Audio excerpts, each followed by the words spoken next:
Hi guys, welcome back to my YouTube channel. So in this video, I'm going to be sharing with you tips on how to get into law school and kind of the whole process of it. But before I get into the LSAT, GPA, that sort of thing, I want to talk about the importance of planning and why planning is pretty much the key to getting into law school.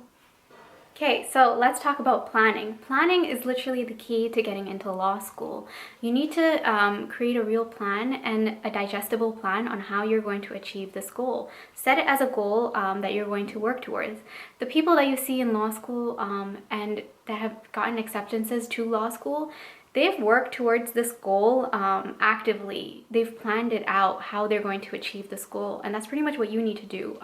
There's so many components to a law school application, LSAT, GPA, personal statement, references. Getting all this in order doesn't take, it doesn't happen overnight, so you need to put in the effort and actually plan it out. I personally realized I wanted to go to law school in third year of undergrad. Had I known in first and second year, I actually would have cared about my GPA and tried harder and put in more effort instead of being just lost and taking courses and not having a clue with what I'm going to do afterwards. Set it as a goal and actually put work and effort into it. And what I'm referring to here is the goal setting theory by Dr. Locke and Dr. Latham. They've pretty much created 5 goal setting principles that I think can be applied to getting into law school. And pretty much what their research shows is that people that set clear goals, it's a major source of motivation for them, which in turn improves performance. So their first principle is clarity. Have a clear goal, which is to go to law school.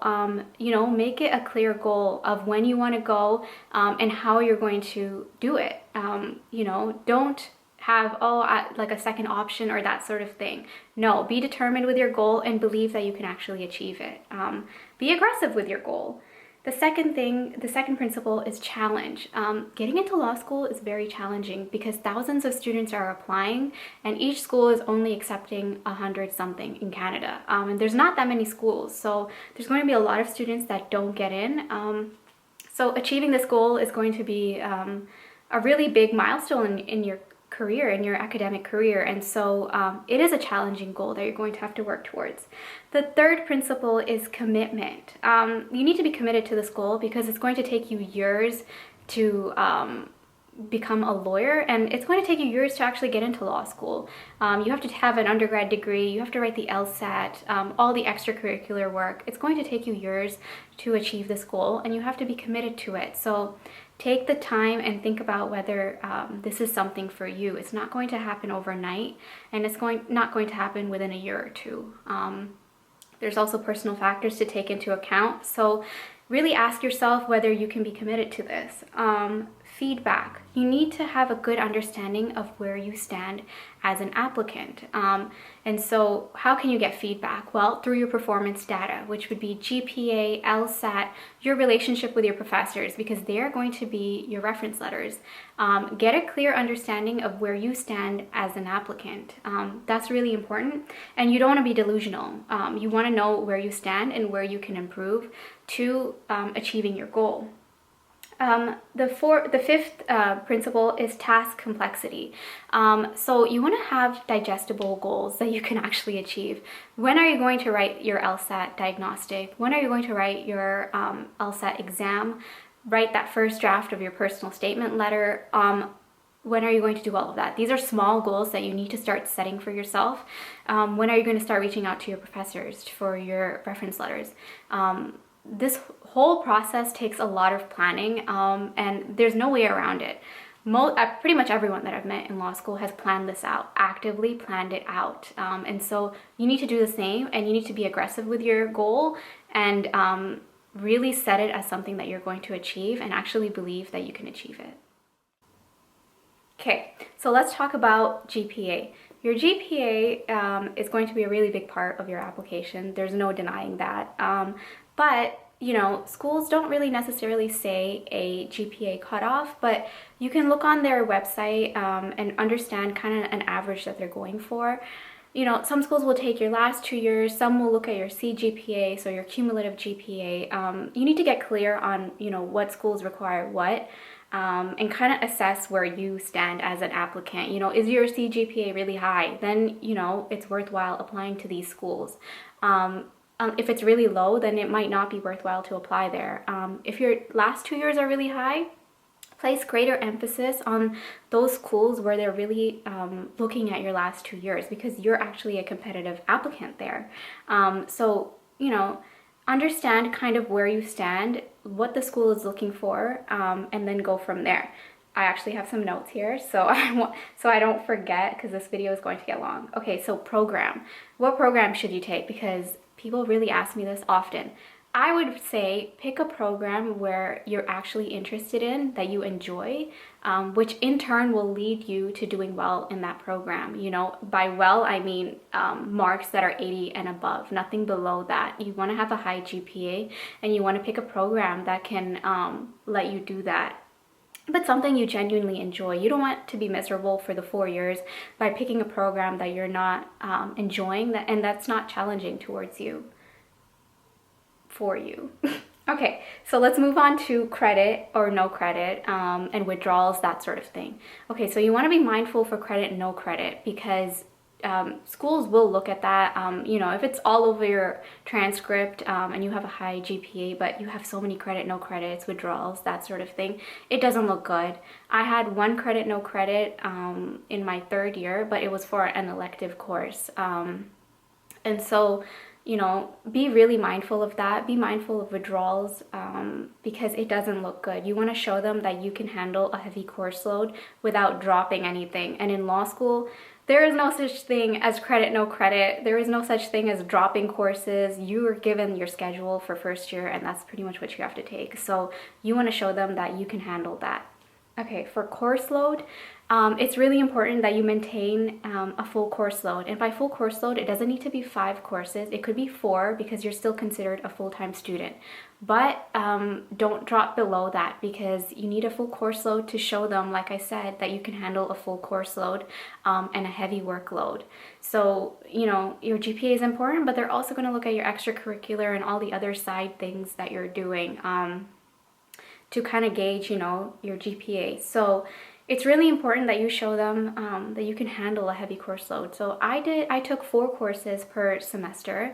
I was doing a lot of research work under professors, volunteering. So, you know, I was able to show that I can handle a busy schedule. And then the remaining 2 courses I would take in the summer. So be strategic with it, you know, figure out what works for you. Some people work really well with a 5 course load. It motivates them to work harder. So figure out how you can get those 80s, because I think that's really important, is to maintain a high GPA.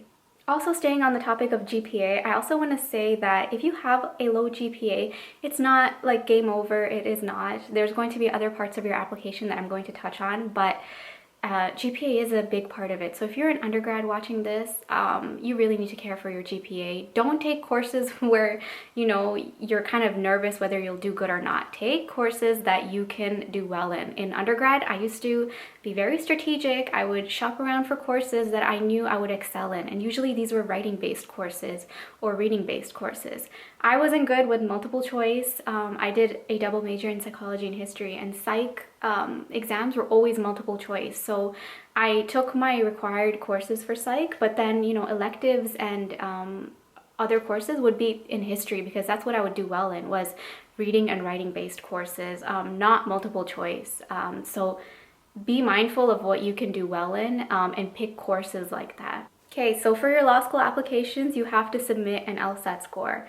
Your LSAT score is your LSAT score. There's no way around it. Either you did really poorly, you did well, or you did average. But you have to submit an LSAT score to be considered for law school.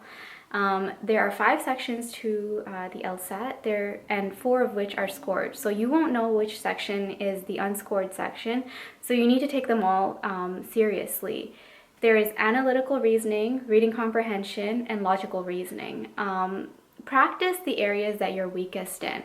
You know, LSAT, like doing well on the LSAT doesn't come naturally for everyone, so practice is really, really important. I say to start practicing as soon as you can. Even if you're in first year undergrad and law school is something you want to consider, write a diagnostic. Writing a diagnostic is so important. If you're watching this video and you have not written a diagnostic, you need to write an LSAT diagnostic. There's no studying when you write the diagnostic. It's just to gauge where you stand. This will really show you how much preparation you need. My diagnostic, I scored very low. And so, it was daunting for me because I realized this after graduating undergrad in 4th year. So I realized that I need time to actually understand this exam and do well on it. And I needed practice. LSAT, doing well on the LSAT is all about practice. For some people, they can get it within a month or two. And for other people, it takes them months. I see some people working towards a 170 for like a year or something, or even longer. So you need to gauge, how long it's going to take you. Me personally, I used 7Sage and the LSAT trainer. So 7Sage is an online learning course, and then the LSAT trainer is a book. Both of them are really good and effective. A lot of people do well using the two. You can also opt to use for a tutor, a personal tutor, or even in-person classes. People do better when someone else is teaching them right in front of them. So if that's you, that is something to consider, but it is a bit more pricey. My struggle for the LSAT, I did not do well on the LSAT at all. I wrote the LSAT in June, and I was studying through it just using 7Sage, and I did not do well. I studied for half a month, wrote the June LSAT, and I did not do well. I remember crying on my way back after writing that exam because I knew I had done horrible, and the goal of actually getting into law school just seemed really impossible at that moment. I wrote the exam again in September. And so I worked towards my LSAT in the summer using the LSAT trainer and 7Sage. And again, I didn't do so great in the September write. And so, this process was just something that I wasn't good at. Not everyone is good at writing the LSAT. So, and then I wrote the exam again in December. And so I should have stopped at September at the second write, but I don't know. I thought I would improve on my score, and I kept going, and I wrote it again in December, and it was not worthwhile to write it for the third time for me. So if that's you, if you're struggling with your LSAT, don't be discouraged. I did really poorly on my LSAT. But I made up for it on other parts of my application. I had a good GPA, I had really good extracurricular research work, that sort of thing. So, if you're not doing well on the LSAT and it's discouraging to you, write the LSAT, try your best with it, take it seriously, but then understand that there's also other parts of your application where you can really shine. Of course, a poor LSAT score does take you out from some schools that only look at your GPA and LSAT, and that place a lot of emphasis on that. But there are schools that don't, and that'll take a holistic look at your whole application. In law school, I know people that have gotten in with low 150s, 140s, 160s. And when I was writing the LSAT, I thought all you need is a 160, and if you don't get a 160, it's not going to happen. So that's not true. And I met a lot of people that actually did really poorly on the LSAT in law school. So I hope this provides some sort of motivation and encouragement for you, because it's very possible to do poorly on the LSAT but also get into law school in Canada. Okay, so let's talk about reference letters. Reference letters are really important, and in Ontario schools, you can submit up to 3 reference letters. 2 can be academic and 1 can be non-academic.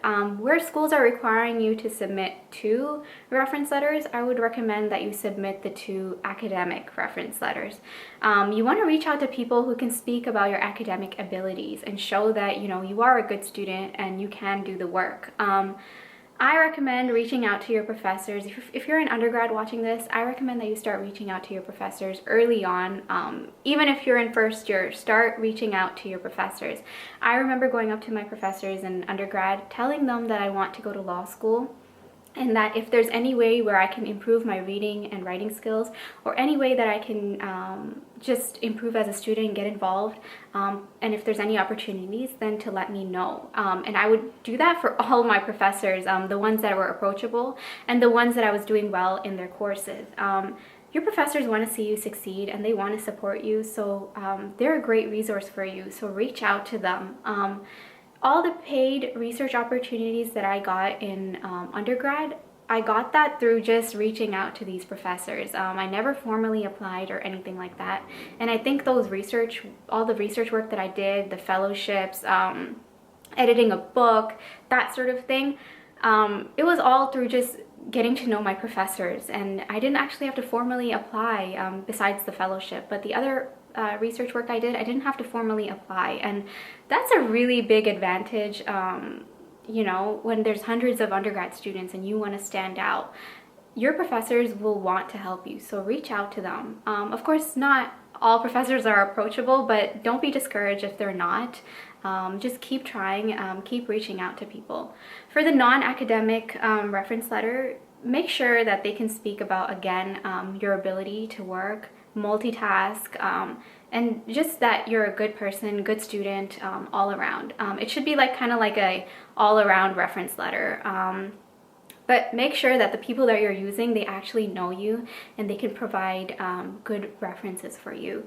The academic ones, like I said, professors are really great resources because they're not going to only just write the reference letter for you, but when you start writing your personal statement, they're a great resource because they can edit your personal statement, give you feedback on it because they know you as a student and how you perform. And so reach out to your professors, but place emphasis on your reference letters. This isn't something that you should take lightly, especially for holistic schools. They will read your reference letters. So, personal statements. Personal statement is really, really important. It's so important. Don't take this portion of your application lightly, especially for holistic schools.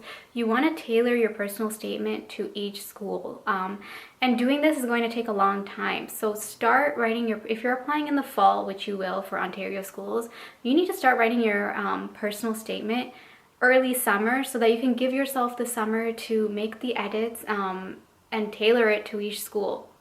I started writing my personal statement in, I would say, spring is when I wrote the first draft, and then I continued to edit it over and over again, tailor it to different schools, and by fall I was ready to submit them.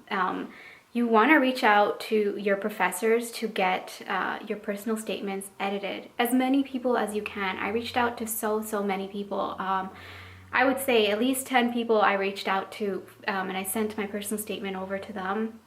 And I had feedback from them, and then I took time to actually incorporate them into my personal statement. This doesn't happen within a month, so you want to give yourself a good amount of time to do this and to actually put effort into your personal statement. Okay, so each school asks different questions. They're not gonna, ask you the same thing. Windsor Law will ask you a set of questions, whereas I think Western was one question.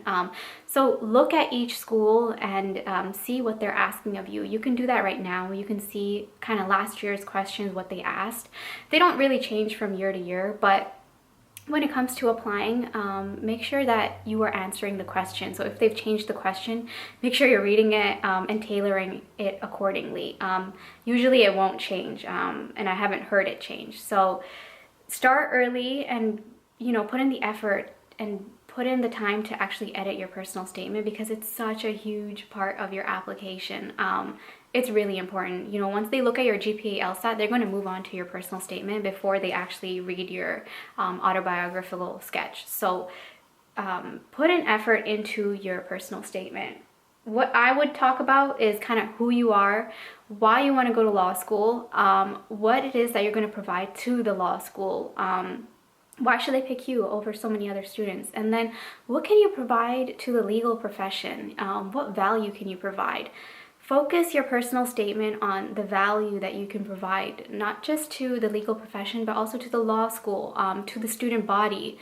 What value can you bring? And I will create a separate video on actually going in depth about personal statement because it's such a huge part of your application, and I think it was a big part of why I think I got accepted into law schools. And so put in effort into your personal statement.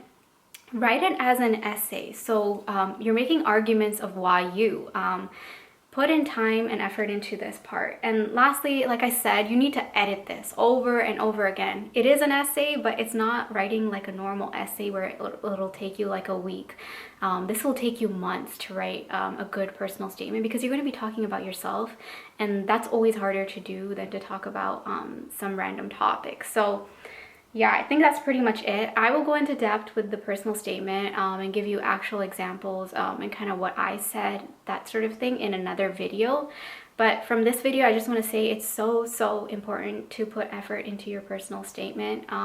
Focus it on the value that you can provide, why you're unique. Don't tailor it to talking about all the random school clubs that you joined. No one really cares about that. They want to know what valuable work that you've done. Is the research work, fellowships, have you worked abroad, that sort of thing. You know, people in law school have amazing experiences, and you're competing against them to get into law school. You know, when I remember talking to people in law school and kind of getting an understanding of what they did before, and they did really cool work before. Some worked abroad through NGOs, worked for professors, did a master's degree, thesis, had stuff published, that sort of thing. Not school clubs. So if there's anything, you know, you're taking away from this video, is don't place so much emphasis on joining, you know, random school clubs. Volunteer at places that are actually meaningful. Do extracurricular that are meaningful to you, that bring you value, and that you think that can help you excel in law school and within the legal profession. Me personally, I did a lot of research work, a lot of work under professors, writing, editing books, doing fellowship work. So that's kind of my past, what I did. I did archivist work. So mine was very based on research, feminist work, but it doesn't have to be, you know, it could be anything, but make sure you're passionate about it, and it can bring value to the law school and also to the legal profession. But yeah, I will expand on this in another video for a personal statement, but it's really important, and don't take this part of your application lightly at all. Okay, so let's quickly talk about how to apply. If you're applying to Ontario schools, you're going to apply through OLSAS, and you pretty much send all your material through there, and they will handle everything and send your material over to the law school. You won't be individually applying to each law school. You'll be using this website. They ask, make sure you're listing out everything that you're saying in your personal statement, in your autobiographical sketch. I think there's 30 entries or 32. From what I remember, but make sure you're listing out everything that you said in your personal statement in there, so that there are verifiers for people that can say, yes, you actually did the work. And if there's other stuff that you did that you didn't mention in your personal statement, make sure you're stating that in that portion of your application. Okay, I don't want to end this video without talking about mental health. Getting into law school and the whole process itself is extremely stressful. I remember just stressing like a crazy person once I had submitted my applications in fall, and I didn't hear back until May from law school. So during that time, I would stress, be obsessively checking forums, seeing who got in, who got rejected, and comparing it to my stats, and then just stressing like a psycho. Like, it was crazy. I felt like I was going crazy. And, you know, by April was when I kind of like internalized that I will be okay if I don't get into law school. It's going to be fine. There'll be other opportunities. And you know what? In May is when I actually got in. And that's when I started hearing back from law schools. And so my advice to you would be to let it go, to see it as natural for you to go to law school. Natural for you to become a lawyer. Understand and internalize that you are so deserving to go to law school, and that this goal is so achievable. You just need to put in the effort and time into it, like I said earlier with the planning, and understand that this goal is achievable. My advice to you would be to read the book Letting Go by David Hawkins. I wish I had read this book back 3 years ago when I had applied to law school, and you know, I was stressing excessively. And so this book pretty much talks about understanding your emotions and your own limiting beliefs. So if you're taking anything away from this video, read that book. It's going to really help you process your emotions and kind of understanding that, you know, you're going to be okay either way. If you don't get into law school, you will be. For those of you that don't get into law school in the first cycle of applying, or maybe this is your second time, there's always another cycle. I know it's pricey and time consuming, but if this is a goal of yours, don't give up on it. It's so rewarding to go to law school, and I don't regret going at all to law school. But, you know, I understand that not everyone can apply for next cycle. So if this is you, just know that there are amazing careers out there that are just as valuable, and you can do meaningful work, and you can have an amazing career without having to go to law school. So don't just box yourself into believing that you need to go to law school to have an amazing, successful career, because you can do that through other avenues. And so overall, I want to wish you guys the best of luck if you're applying to law school. I hope this video was helpful to you. I'll create other videos kind of going in depth, maybe for the personal statement for sure. But I hope this video was helpful for you. If anything resonated with you that I said, then make sure you hit the like button down below on my video. Subscribe to my new YouTube channel, and I will talk to you guys in my next video.